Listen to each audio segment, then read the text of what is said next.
Olá pessoal, aqui Diego Silva, Head de Serviços na Sancom, palestrante e mentor na 2A3R. Sejam todos bem-vindos ao vídeo de lançamento do canal, onde estaremos todas as semanas trazendo conteúdos sobre inovação, estratégia, criatividade, liderança e demais conteúdos que possam ser sugeridos, dicas, dúvidas e perguntas que chegarem até nós que possamos estar esclarecendo e compartilhando. Sem mais delongas, vamos ao vídeo de hoje.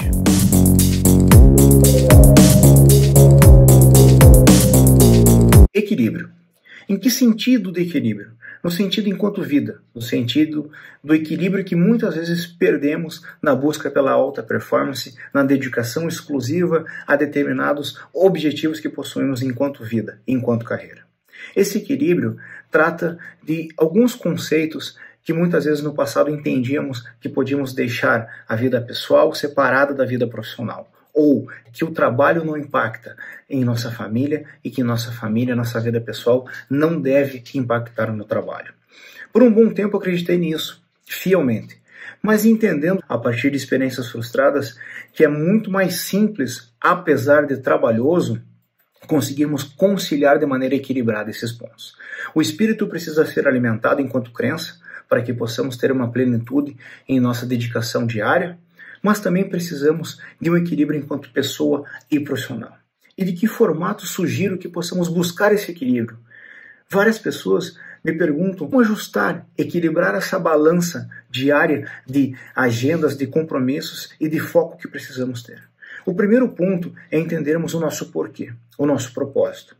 Por que saímos da cama pela manhã, por que realizamos os trabalhos como realizamos, por que fizemos o que fizemos e da forma que fizemos.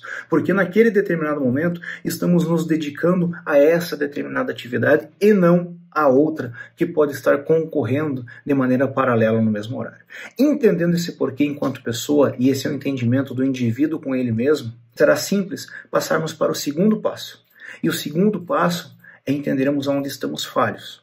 Ao tempo que podemos não estar dedicando ao exercício físico, ao tempo que podemos não estar dedicando ao estudo, ao tempo que podemos não estar dedicando de maneira focada à nossa família, aos nossos entes queridos que também precisam de uma determinada atenção. A partir disso, elencando esses pontos falhos, será viável construir um alinhamento de expectativas com as outras partes envolvidas. Poxa, Diego, mas eu sinto que eu sou falho porque eu gostaria de estudar inglês. Isso depende de mim, única e exclusivamente. Ainda assim, é importante entender esse ponto falho e, entendendo esse ponto falho, colocar no papel qual é o objetivo com relação a isso. Eu vou incrementar na minha agenda 1 hora por semana do estudo de outra língua. Ao final de um mês estarei estudando 4 horas por mês. Sendo esse o objetivo, que possamos colocar em nossos compromissos aquilo que entendemos que está falho. Assim como um alinhamento de expectativas também com as demais pessoas envolvidas nesses pontos falhos. Podemos estar falhando com as nossas famílias. Sentar e conversar, alinhar a expectativa que o próximo espera que tenhamos para com ele, é um ponto muito importante, da mesma forma com que deixar claro a nossa expectativa com relação ao outro.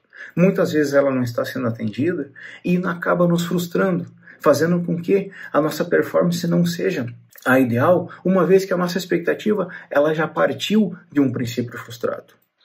Então a primeira sugestão é que possamos entender o porquê fizemos aquilo que fizemos no nosso dia a dia, a partir disso entender os nossos pontos falhos, em um terceiro momento realizar um alinhamento de expectativas e posteriormente incrementar em nossas agendas, em nossos afazeres e direcionar o foco à nossa atenção, para que possamos encontrar o nosso ponto de equilíbrio e entender que em determinados momentos precisaremos sim fugir dele, nos dedicando a outras atividades, mas que elas são temporárias, que essas atividades elas têm início, meio e fim, e para que os desafios que se apresentam no dia a dia possam ser absorvidos e também concluídos com êxito.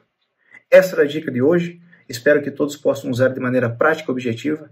Fico sempre à disposição para dúvidas, comentários e críticas. Faço questão de responder a todos e peço a gentileza que se inscrevam no canal, que ativem as notificações para receber o aviso quando subiremos um novo vídeo. Muito obrigado e até o próximo vídeo.